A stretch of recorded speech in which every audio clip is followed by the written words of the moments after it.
Hello and welcome to another preparatory video for the long-term deep reading project on James Joyce's novel Ulysses, a project which starts on this channel on Bloomsday 2025, that is June 16th. And in preparation for this project, every month around the 16th of the month, there will be an introductory video on an important other work of world literature that should be read in advance in order to better understand Ulysses. So if you're interested in the previous videos, I'll leave a link to the playlist here.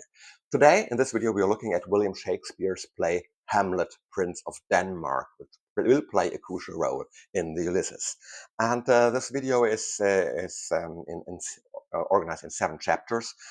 First chapter, I'll give a short summary of the part 1 of the plot, so that means the exposition, the first act. Then in the second chapter, I explain some of the motives and forces that are driving the plot. Third chapter is a short summary of the remainder of the plot. And chapter 4, important themes in the tragedy. Chapter 5, some dramatic devices or means used by the author. Chapter 6, some parallels between Hamlet and the previous literary works we have looked at, the Odyssey and the Bible. And number 7, so what does all this mean for Ulysses? What can we expect to see as links to Hamlet in Ulysses? So let's start with number 1, the plot. If you have already read the play, you can skip ahead to the chapters below using the timestamps. But for those who have not yet done so, a couple of words. The exposition, the first act.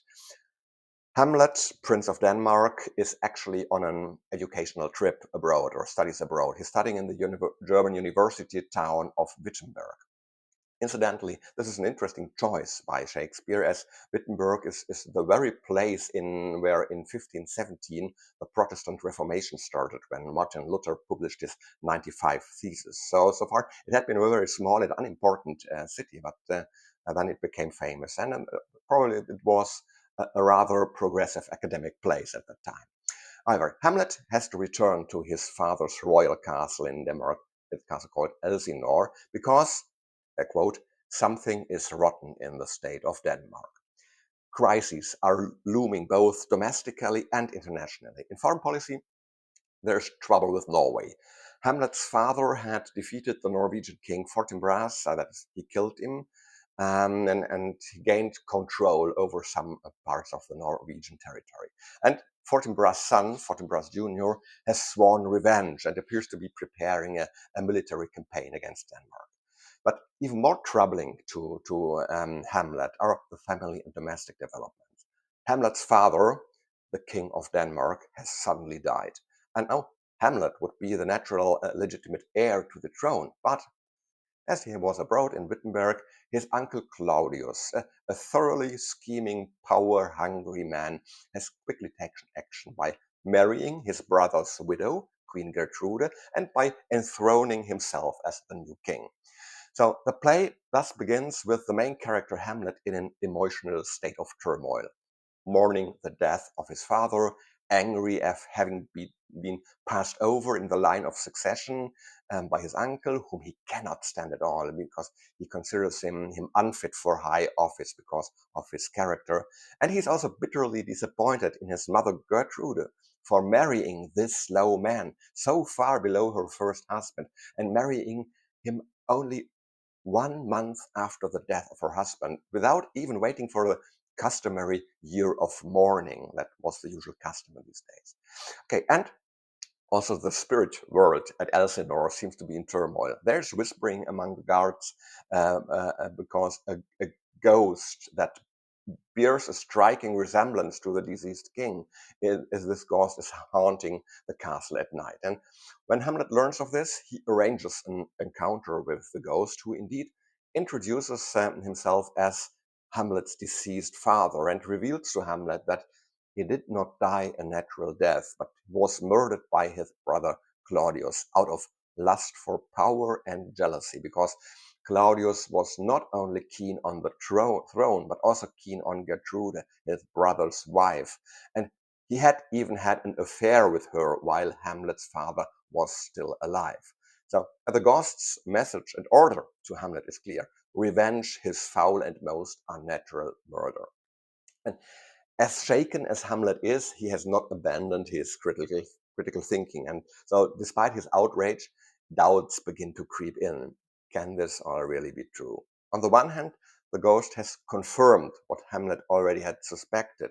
But even if all this is true, how can he know that this ghost was really his father's spirit and ghost, and not just a trick of the devil, an evil spirit from the depths of hell who wants to motivate him, Hamlet, to commit acts of violence and sin? So Hamlet does not yet know if he should do anything or what he should do. Only one thing is clear. As upset as he is, he will not be able to behave normal, as if everything is fine in his family. But he is also aware that if he acts in any way strange, this will raise Claudius' suspicion. Claudius might realize that Hamlet knows something, and that's a dangerous situation when you live under the same roof with the killer of your father. So Hamlet has a saving idea. I'll just pretend to be mad. Then no one will suspect anything if I behave strangely. So, and he lets his friend Horatio in on at least part of his plan. So not about the secret of the murder that he has learned from the ghost, but his plan to temporarily pretend to be mad. So let's take a look at the key motives and driving forces. So what I described now is more or less the starting point at the end of the first act. And what will happen after, I will only briefly outline that in the third chapter of my video, because this is not meant to be a complete retelling of the story. However, I have gone into the initial situation in much more detail, because this is where the inner mechanism of the play is constructed and set in motion. And the rest of the plot then unfolds almost inevitably after all this mechanism has been after the setting up and winding up of this mechanism, because then we have the mechanism in place, and the plot is driven by four key motives and forces, at least three of which we will also encounter in many forms in the Ulysses. So that also was important for my selection of the motives to pick for this video. And these four motives or themes are revenge, doubt, hesitation, and deception. So, revenge. I think this motive is introduced in a fairly plausible way here. Hamlet is now driven by a thirst for revenge, out of love for his killed father, out of moral indignation at his adulterous mother and uncle, and out of disappointment at having been passed over as an heir, legitimate heir to the throne. So one thing is clear. At the end of the first act, no reader will be placing high bets on Claudius' remaining lifespan. Just another thought on the subject or the topic of revenge. Some very prominent interpretation aims to see Hamlet, this revenge as the core topic of the play, and also with a specific perspective, because Hamlet is not seeking justice or revenge for ethical reasons and within a regulated legal framework, but is really rather emotionally driven revenge for very personal motives, and not even 100% self-determined, but he is allowing himself to be instrumentalized as an avenging angel. And Hamlet does not have very extremely high moral standards, at least not in all fields. He does not generally reject murder or manslaughter. He is not concerned with punishment for homicide as a moral crime, but he is obsessed with and driven by personal retribution. We will see that he himself is a rather ruthless and cold-blooded killer who doesn't give a damn whether third parties are killed in his personal quest for revenge. But it's not out of an extremely high moral standard. But the second and the third motives, doubt and hesitation, I think they are the components that make the play a real tragedy. Because instead of acting directly, instead of beheading Claudius and regaining control of the family and the state, Hamlet hesitates and doubts. He reflects. He devises complicated strategies to convict Claudius and Gertrude beyond reasonable doubt. And so this is morally commendable on the one hand, not to kill someone just on suspicion based on hearsay, but in doing so, he makes the situation worse. And that is precisely the tragic element of the play. It's well-intentioned, but poorly done with a tragic outcome, a catastrophic outcome. The intellectual and ethical reflections and the hesitation, they do not make things any better. They make the situation worse. And in the end, everyone is dead, or almost everyone. At least Hamlet is responsible, or will be responsible, for the death of 7 people, or 8 if you count himself, and most of whom are more or less innocent, or at least not that and, yeah, not that much guilty. Okay, let's talk about doubt. Hamlet's doubts are multifaceted, ranging from the doubts on very concrete and real things. So, was my father actually really murdered? Ranging to the supernatural. So, who is this ghost? And to the very abstract and existential philosophical questions. To be or not to be? That is the question. So, and what's behind this, the key ideas of this famous monologue, to be or not to be, is what is the nobler attitude, the right way to deal with the human predicament, with life's impositions? To suffer silently and just endure, in other words, simply to be?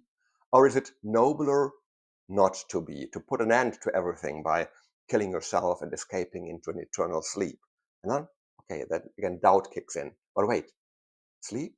Who knows what nightmares or hell awaits us in that sleep?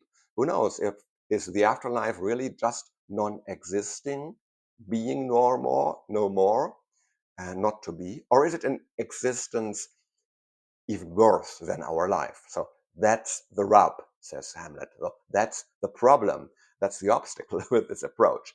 So perhaps there is a third alternative, not passive suffering, but active existence, taking matters into one's own hands and taking justice into one's own hands to restore order according to one's own standards. So these are just a few suggestions as to how one may or might read and understand this famous to be or not to be monologue in the first scene of the third act. Pretty well links to this motive and theme of doubt. The doubts, but also the desire to make his revenge as perfect and as cruel as possible. This leads to hesitation and restraint. And Hamlet does not take direct action and simply behead Claudius. And this does not come out of pure motives, but it's also partly driven by a great deal of malice.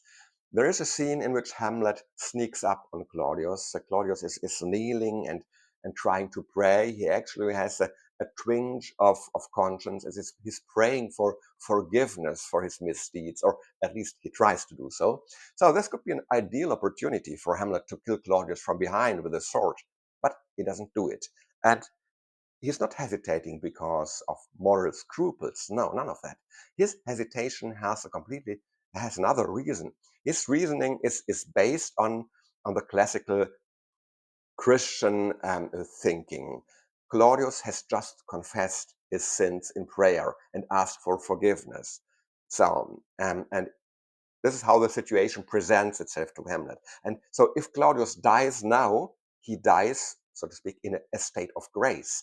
He is sinless at that moment, which means he will go to heaven. He will enjoy paradise immediately and eternally. So, and that would be almost a reward. Now, this is not what Hamlet wants. Hamlet wants Claudius to burn eternally in the deepest hell. So now it's not a good time to kill him.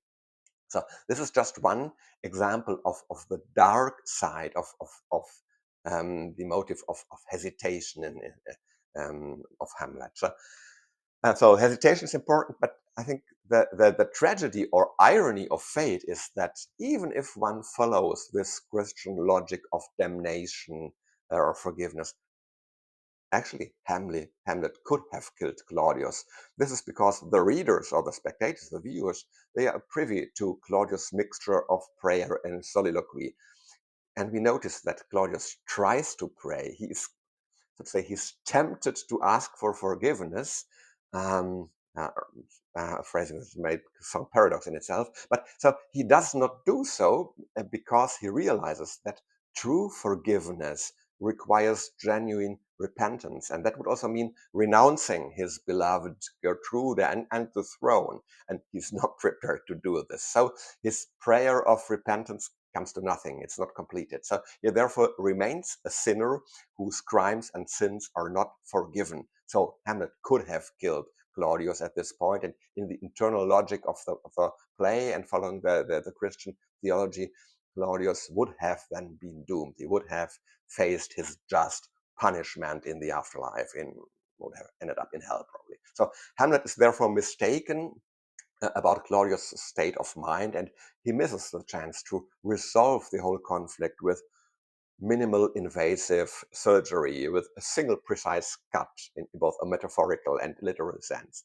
But he allows himself to be deceived, and which brings us to the fourth motive and element that is crucial for driving the plot, and that is deception. For me, this is one of the most complex and multifaceted motives in the play. I see deception on several levels here.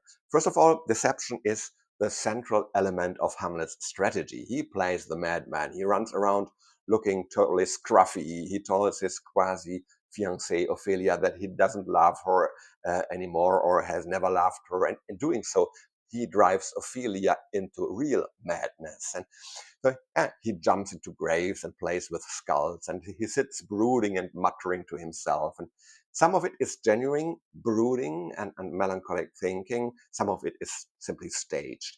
And there's also a deception on a more abstract level. There is a theater within a theater. I think that we see more often in for several time in Shakespeare's plays. Hamlet hires a troupe of actors to perform a play at the castle, and so Claudius and Gertrude and the court appear, expecting a piece of entertainment, but Hamlet has deceived them. He has a play performed in which a king is murdered by his brother in exactly the same way that Claudius killed Hamlet's father. So the audience is deceived by the fact that their expectations are subverted. This is not a play for entertainment, but a public exposure and indictment of Claudius and Gertrude. And there may be deception staging on another level. Some interpreters or analysts of the play also see hints in the play that the main characters of the play, Hamlet and Claudius and so on, that they are aware that their existence is only an illusion, it's not real, that they are just part of a game of theater, that they are aware that this is all imagined and acted out.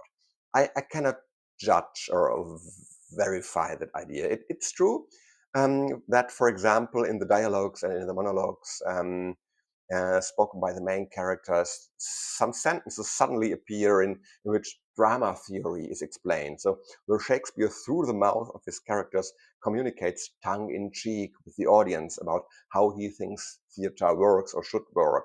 So there is an awareness of, of the key features of theater on the part of the main characters. For example, the unity of action, of place and time from ancient drama theory is suddenly mentioned by one of the characters. So on this level, you can see the author playing or flirting with deception, with dramatic fiction, and also the characters being aware that there is something like a theater, but whether there are clear signs that they see themselves as stage characters, I don't know. In order to follow, it might be true, but in order to follow this line and argument or to check it, I think this requires knowledge of very subtle nuances of meaning in early 17th century English and some outdated words, which I do not have this expert deep knowledge of the 17th century English. I'm glad that I can read and understand the English original reasonably well, but I do not have this sort of control and grasp of all these subtleties of these old English. So I can just take notice of these ideas as interesting ones and mention it to you. Maybe there are some experts among you who have this knowledge of 17th century English and are able to analyze and then to validate or verify this. If this is true, that would of course be very intelligent and self-reflective game on Shakespeare's part with almost postmodernist traits. Okay, let's move on to chapter number 3, the plot, or second part of the plot. So now that we have looked at the exposition and the main forces that will drive the plot, just a few sentences about some other important characters and the key points of the plot. Very brief, like a summary, because this is not going to be retelling of Hamlet. There is also Ophelia. I've already mentioned her. She is Hamlet's childhood friend, and and quasi-fiancée, and she goes mad and drowns herself after Hamlet tells her, as part of his acting mad, that he no longer loves her. Ophelia's father, Polonius, is an advisor to Hamlet's uncle Claudius, so he may also be part of the dark side of, of the force. Um, and Polonius is accidentally stabbed to death by Hamlet. Um, Polonius has his happens because Polonius has hidden behind a curtain in Gertrude's room to eavesdrop on her conversation with Hamlet, and Hamlet suspects when the curtain moves in a particular point of the conversation, Hamlet suspects that it's Claudius behind the curtain, and he just stabs with a sword through the curtain, and so in this way he kills Polonius. In addition to Ophelia, Polonius also had a son named Laertes, who naturally wants to avenge the death of his father Polonius. But also he allows himself to be manipulated by a third party, by Claudius. So in the same way that Hamlet allows himself to be manipulated by the ghost. So we have another manipulated avenger in the play. And in the showdown of the tragedy, the conflict between Laertes and Hamlet is to be settled in what is said to be or pretends to be a fair duel, but Claudius and Laertes, they are not there using foul play. They are Laertes uses early a sharpened weapon, and he coats the tip of his weapon with a deadly poison. And to be on the safe side, Claudius also prepares a cup of poisoned drink for Hamlet. So, and then, unfortunately, in the heat of the battle, both Laertes and Hamlet are wounded by the weapon. And Gertrude, who wants to toast her son, drinks from the poisoned cup. And so all of them, they are all doomed to die. And with his last ounce of strength, Hamlet kills Claudius. So there is great death and carnage. And okay, so who benefits from all this? There's an independent third party, a person who happens to be passing by. And this is, again, young Prince Fortinbras from Norway, who is on his way back from a small military campaign in Poland. And he is not a hesitant or an indecisive man. He's a real alpha male. He's a power-hungry man of courageous deeds. So there's an empty throne and a crown without a master. In the blink of an eye, a new king, Fortinbras, sits on the Danish throne. The king is dead. Long live the king. The end. Curtain. Okay, chapter number 4, the themes. I can only touch on some themes here to provide inspiration for further reading, rereading, or reflection, or whatever. Ideally, all of it, because this must not end up as a 5 hours video. So I've picked just a handful of themes that caught my eye, my attention, and that I either know or suspect will also play a role in Ulysses. First theme, family. One can argue whether Hamlet is a political tragedy or a family tragedy, or one can agree that it is both. I find it striking to see the strong focus on the relationships and conflicts that arise from family ties and family constellations in Hamlet. All the central conflicts and motives of the play are closely linked to family relationships and family roles. Although we have a fairly manageable number of characters, we have an extremely large number of family relationships or family roles, especially if we include Polonius and Ophelia. We have characters representing the roles of father and son and husband and wife and sister and daughter and brother-in-law and sister-in-law and fiancé and father-in-law to be. And some couples of characters occupy or represent even several family relationships, family roles at once. For example, Claudius is Hamlet's uncle, but also his stepfather, and who knows, maybe even his biological father. And Gertrude is Hamlet's mother, but as his uncle's wife, she's also his aunt, and just as an example. And all the intrigue, betrayal, murder, deception, treachery, all this takes place within the close family circle. Some of this is certainly politically motivated, especially in Claudius' case, but for most of the other characters, the conflicts are driven by very personal, emotional, typically intra-family motives, such as personal disappointment, rejected love, jealousy, a fear of family disgrace, and etc. Looking at so I think that looking at the family constellations and relationships and interactions is therefore certainly an interesting approach for a more detailed, in-depth examination of Hamlet, which of course I cannot provide in this video, but I think I would just like to invite you to do this. Incidentally, and that's another reason why I think it's worth looking at these family matters, because this focus on family matters is also a point we will return to when reading Ulysses. In the 9th episode of Ulysses, in the episode called Scylla and Charybdis, one of the main characters, Stephen Dedalus, expounds his own theory about Shakespeare and Hamlet, and his theory essentially consists of the idea that Hamlet is a play that should be interpreted primarily in biographical terms and family terms. His idea is that Shakespeare used this play to process and digest important episodes of his own family life, like the death of his own son Hamlet, whose name differs from Hamlet by a single letter, an N instead of an L, and his relationship with Anne Hathaway, and the feeling or suspicion of having been betrayed by a close friend who may have had an adulterous affair with Shakespeare's wife. And this in a nutshell, Stephen Dedalus' theory that all this Hamlet is mainly triggered by specific family situations of Shakespeare in Shakespeare's own personal life. And we will look at this in detail when we get to that point in Ulysses. The 9th episode, according to my current schedule, will go online on December the 1st, so that's beginning of the Advent season. Advent time is family time, so that fits quite well. Okay, but in Hamlet, the family is also inextricably linked to politics, as is to be expected with ruling families. Hamlet can therefore also be read and should be read also as a political tragedy. And from this perspective, the following aspects and themes struck me. First, there is the question of the legitimacy of power and of the claim and the claim to rule. And clearly, there's a clear verdict here. So Claudius is portrayed as a usurper, as someone who seized power through intrigue, by force, through seducing his sister-in-law and through murder. So it's stately sex and crime.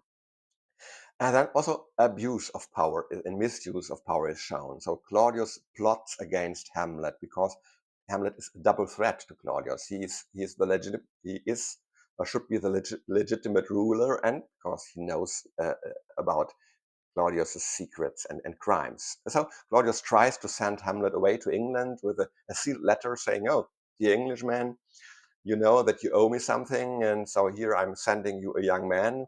As soon as you read this letter, please kill the messenger immediately." So it's treason and abuse of power too, with the objective to secure illegally acquired power, or to boost one's power. And to achieve this objective, dependent states are exploited, used as vicarious agent. And so I think this makes the play also timeless. In those days, it was England. Today, it is El Salvador. So then the pattern is still very popular today in today's politics. The drama also addresses how weak states are treated as pawns in the chess game of global politics, and how special military operations against small, weak neighbors or opponents are motivated by domestic politics, because they allow the leaders to portray themselves as war heroes who are making their own nation great again. And like today, in the play, it's beautifully illustrated by the example of a Slavic country. In the play, it is Poland. You could place it by Ukraine. The pattern is similar. The background here is the conflict with Norway, mentioned at the beginning. As a reminder, Hamlet's father defeated the Norwegian king, Fortinbras, but it is explained that this was some sort of an agreed fair contest or a duel. But whatever, by defeating the Norwegian king and killing Fortinbras, Hamlet's father gained control over parts of Norway. So his son, Fortinbras Jr., is fuming with rage, and he wants to set out on a campaign of revenge, and he mobilizes the army. However, he is brought to his senses by his uncle, who is the actual real ruler in what remains of Norway. And again, this is an interesting parallel here. So again, in Norway, it's the same situation as in Denmark, that the king has been killed, and the son does not succeed to the throne, but there's the uncle, or whatever. So the uncle says, no, Fortinbras Jr., forget Denmark. You can't do that. That had been a fair fight, and it would be damaging to our reputation if we now go fighting Denmark. But look, Poland is almost right next door to Denmark, and it's a small and weak country. Why not go there and let off some steam? So this special military operation against Poland is the reason why in the final scene, Fortinbras Jr. passes Elsinore on his way back from Poland. The fact that the campaign against Poland was ultimately about nothing more than a little letting off a little bit of steam and having a bit satisfy a little bit of personal vanity. This is clearly stated quite openly in Act 4, Scene 4. There, someone asked the question what it is all about, and a member of Fortinbras' army says, truly to speak, and with no addition, we go to gain a little patch of ground that hath in it no profit but the name. To pay 5 ducats, 5, I would not farm it, but 2,000 souls and 20,000 ducats will not debate the question of this straw. Or as Hamlet describes it a few lines later, we have the situation of a young prince puffed with divine ambitions, and he exposes an army of mortal young men to death and danger just for an eggshell. And immediately following are then some reflections by Hamlet that are definitely worth reading, reading closely in order to better understand both the play but also the current global political situation in Germany. Oh, the intertwining of state and family is no longer so prevalent in Europe today. Thank God, apart from some dictatorships. But it had a long tradition in Europe for centuries after Shakespeare. So that's what happens when you have hereditary monarchies. When two cousins can't stand each other, millions of innocent men have to bite the dust as pawns. That's probably, I'm going a bit off topic here, but I think that's where also the relevance for this play for modern times is. That's one thing that always leaves me stunned, for example, about World War I. Just take a look at the following two photos to get an idea of the perversion of that war. The heads of state of Germany, England, and Russia, they were close relatives. They were cousins. They had a common grandmother, Queen Victoria of England. Here, they are sitting together for a photo at a family event. So we have Grandma Victoria in the middle, her grandson, the German Kaiser Wilhelm II, on the front left. Directly behind him, the man with the beard and the bowler hat, and the woman next to him. This is the Russian Tsar and his wife. So the Tsarina, the wife, being a granddaughter of Queen Victoria as well, and therefore a cousin of the German Kaiser Wilhelm. And somewhere in the photo, there's probably also the future English King George V, another grandson of Victoria and cousin of the German Kaiser and the Russian Tsarina. Or here, a picture taken in May 1913. That's just 1 year before the outbreak of World War I. The German Emperor Kaiser Wilhelm II and his cousin, the English King George V. They may have their tensions, but hey, they're family, they're cousins. So they still ride together in a carriage, equally eager to display their vanity and have the people cheer their beautiful uniforms. And 1 year later, they sent millions of innocent men to their deaths. Family tensions between cousins turning into state rivalry, and others have to pay the death toll. So Shakespeare isn't so far away after all. The intertwining of family conflicts and state conflicts in which innocent people are sent to their death, this is closer to us than we think. Okay, other important theme is inner conflicts of the individual. I don't think there was any play before Hamlet that featured so much monologue. Okay, so of course, there have been monologue in the sense of a monologue, a speech addressed by a single character addressed to the audience. But what we hear is something different. It's a monologue as a real soliloquy, as a representation of an inner thought process, not directed to anybody. And in Hamlet, we can so witness the thinking process of a human individual. And here, the special sort of thinking is particularly characterized by doubt. That is also what Hamlet, I think, is most commonly associated with or connotated with, this brooding gesture, preferably with a hand on the skull. I used that same picture on my thumbnail for this video.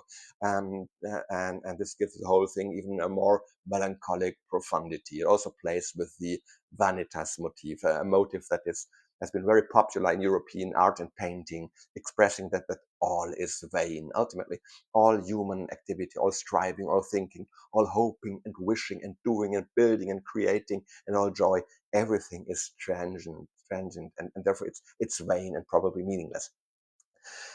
Humor could be one way to deal with this human predicament, and incidentally, there's also a fascinating scene in Hamlet that brilliantly manages this tightrope walk between seriousness, melancholy, and humor. And I'm referring to the first scene in the fifth act, where we watch two gravediggers at work, and we can listen to their sometimes very disrespectful, cynical conversation. It's a very dark humor, but it is humor, and it's masterfully integrated into a very bleak scene.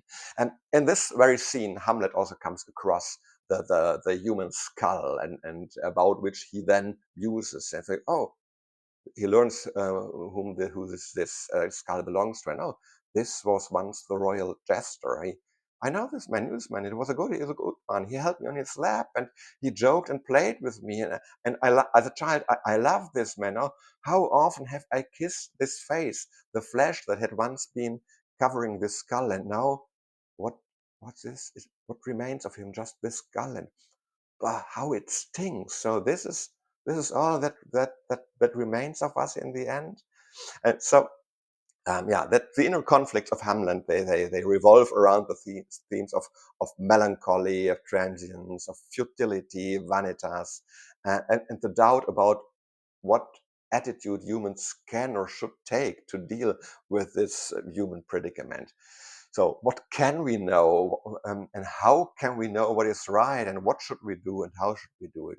This brooding gesture, this tendency to overthink, this is certainly one of the central and very prominent themes in Hamlet. And in this context, surprisingly, some thoughts pop up that sound absolutely modern to me. For example, in Act 2, Scene 2, Hamlet says, there is nothing either good or bad, but thinking makes it so. So this could be read as a conventional doctrine from the ancient philosophy of Stoicism, but it could also be understood as an expression of ideological pluralism and relativism, and which were not yet in full swing in the early 17th century, but much more modern ideas. Okay, let's take chapter 5. Let's take a brief look at the special dramatic devices that the author uses here. I will limit myself to 3 points that caught my attention. The first one will be very brief, because the first one, I think that's very obvious, is the extensive use of monologues. But I've already said a lot about this, so let's move on. The second one, I think this is quite interesting, and I'm sure I haven't discovered everything about it. And this is sort of symmetries, mirror-like symmetries, but always slightly twisted. And I think that there are a couple of constellations where they are duplicated in a way like looking at something through a mirror. The motive of revenge. We have the situation: a son wants to avenge his father's death. So we have Hamlet, a real murder for base motives, and we have Laertes, who wants to revenge the murder of Polonius, but the twist is that had not been a real murder for base motives, that is more of an unintentional killing and collateral damage. Fortinbras, the same situation. The father had been killed and the son wants to take revenge. Madness. Hamlet has a feint place. It's just play. It's a just staged feint, a madness. And Ophelia, real madness. And suicide, ditto. Hamlet ponders suicide, Ophelia does it. Betrayal and intrigue, this letter with the death sentence, it's mirrored or reversed in a nice way. So there is a letter with a death sentence that Claudius sends Hamlet to England, and Hamlet reads the letter secretly, and if he then forges another letter, and he lets his companions, traveling companions, Rosencrantz and Guildenstern, continue with a forged letter, now asking for their execution. And conflict resolution through a fair duel. So this is the start of everything, the duel between Fortinbras and Hamlet's father that took place, a truly fair duel, it is said, but now, and the end of the play is a duel between Hamlet and Laertes, but the twist is that this is not fair, there's foul play involved. And the heir to the throne or the son has an educational stay abroad. So there's a situation of Hamlet in Wittenberg at the university to study, Laertes, Polonius' son, in Paris. Probably not that much studying, but more enjoying Moulin Rouge or other things. I don't know. Or the threats to Denmark. It's also Denmark is threatened from within and without. And other thing where you have this geometrical symmetry is the son of a dead king should be the legitimate new king, but he's overruled by his uncle. So we have the same situation for Hamlet, Prince of Denmark, and Fortinbras Jr., Prince of Norway. Or final example, this play within a play. The play within the play reflects Claudius' actual crime. The murder of his brother by pouring poison into his ear is put on stage by a group of actors. And also this very play within a play is in itself, again, reflected, duplicated, because it is described that immediately before the play, the actors perform, or one actor performs, a short pantomime immediately before the actual performance, but again reflecting the same activities. Presumably, this was some sort of guessing game. So first presenting the plot in a pantomime, and people could start thinking of what it's all about, and then the actual play resolves the riddle. Okay, that's enough on this mirror symmetry in the play. Then we have a couple of reflection on theaters, drama theater, and how theater should work or does work. So we have this embedding of a play with a play, and before this takes place, we have interesting dialogue between Hamlet and the actors, where they sort of in agreement how the play should be performed, and Hamlet gives them detailed instruction and what they have to do and what they should avoid in order to achieve the desired effect. And so there's probably some things that Shakespeare wants to pass on as a message to actors, and using this as in disguise as an instructions from Hamlet about the play within the play. And when we have mentioned the antique drama theory with this unity of time, place, and action, and also there's some mockery about the meaning or meaninglessness or ridiculousness of all these different formal labels for different nuances of plays, like tragedy, comedy, history, pastoral, comedy, comic, pastoral, historic, pastoral. It sounds like mockery. Okay. Let's move on to chapter number 6. So what are the similarities or parallels between Hamlet and the other two pieces of world literature that we have looked at in the series of preparatory videos for Ulysses? We have looked at the Odyssey and the Bible. Then I see a couple of parallels here. One thing that is common to all three texts is the focus on a particularly strong, loving father-son relationship. So we have in the Bible, we have this strong relationship between Isaac and his favorite son, Joseph. Or we have this relation in the New Testament, the situation between God and Jesus. And God is explicitly addressed by Jesus as Heavenly Father. And also vice versa. In the baptism scene, God says, oh, this is my beloved son. And in the Odyssey, we have this strong faithful relation between Odysseus and his son Telemachus. Even if they hadn't seen each other for a long time, but there's a strong relation. And as soon as they meet, so they are they are like this. And in Hamlet, we do not really see the active relationship between Hamlet and his father, but from the way Hamlet describes and idealizes his father, we can assume that this had been a very close and a positive father-son relationship. And we have this feature of betrayal by those closest to you. Odysseus is betrayed by his fellow noblemen who settle in his palace, and they consume all everything that is in stock there, and they are all yeah, interested in his wife. And then we have Joseph, who is sold to eat as a slave to Egypt by his brothers. We have in the New Testament, we have Jesus, who is betrayed by one of his friends, by his disciple Judas. Yeah, and in Hamlet, okay, we have his uncle. He is a killer and usurper, and Hamlet also feels betrayed by his adulterous mother.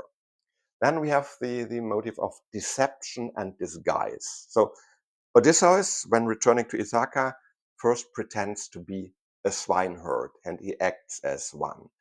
Joseph in in Egypt, sorry, I was using the German word, Joseph in Egypt, when he is in high office as a high clerk in Egypt, and his brothers come to Egypt because of the famine, and they want to buy grain. So he does not reveal himself immediately to his brothers, but he plays the role of an Egyptian, of the pharaoh's strict official, and to test their character. And Hamlet feigns madness and stages this play within a play under false pretense, so not as entertainment, but to get a confession from Freud. So deception and disguise is a common element in all three pieces of literature. And also revenge plays a role. Odysseus takes bloody revenge on the suitors at his palace. So Hamlet, it's all about revenge. So both works end in a bloodbath of revenge. In the Bible, there are also many incidents where revenge plays an important role, not in the parts that we looked at, but in other parts. And if there's during the reading the Ulysses some references to biblical stories about revenge, Papa, I will mention it, explain the context. Okay, so what does all this chapter 7? What does all this mean for Ulysses? So where are the connections? I think we can't say too much about this before actually reading Ulysses, so we'll have to wait and see. But a few things are, of course, floating around as common knowledge in the public domain about Ulysses. So a few things that almost everybody knows about Ulysses, and we can refer to those features of Ulysses when trying to establish a link between Hamlet and Ulysses. Okay, so as I already mentioned, in Ulysses there is this 9th episode titled Scylla and Charybdis, where Stephen Dedalus expounds his theories on Shakespeare and Hamlet. So this is a very, very crucial part. But there are dozens of quotes from Hamlet scattered throughout Ulysses. And some are very short, just like words, words, words, and others are quite longer and more obvious and more easy to spot. I think reading Ulysses will be really a fun Easter egg hunt for those who are familiar with the text of Hamlet. And on a more structural formal level, this idea of unity place and this unity of place, time, and action that comes from the Aristotelian drama theory. So this is explicitly mentioned in Hamlet, and it's also in Hamlet, it's largely adheres to. And although it is a theory specifically developed for theater, in the novel Ulysses, this is also used, and it's even taken to the extreme. So we have almost 1,000 pages about one place, just the city of Dublin. We have 1,000 plays about one time, just one day, June the 16th, 1904, and just one action. All this one day in Dublin is all about one day in the life of the advertising salesman Leopold Bloom.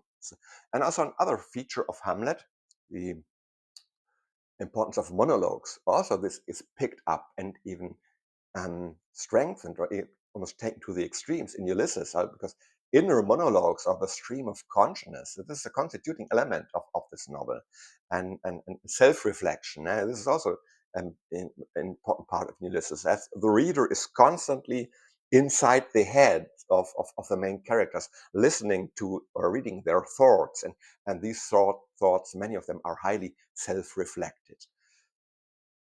And also, father-son relationship plays a role in the lives of at least two main characters in the life of Leopold Bloom and Stephen Dedalus.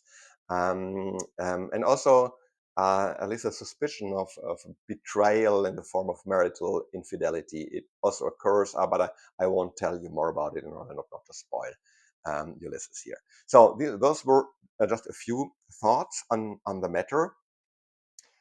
The rest is silence, says Hamlet, at least for today. So thanks for watching this video. The next video will be released in a month from now, around the 16th of May, maybe one or 2 days later. It depends on my additional workload. But this other video will feature the early works of James Joyce. So now we are approaching the real thing. We will take definitely a close look at the novel A Portrait of the Artist as a Young Man, because there also we learn about Stephen Dedalus, who's also an important character in Ulysses. Maybe we also take a look at Dubliners. I don't know yet. That depends.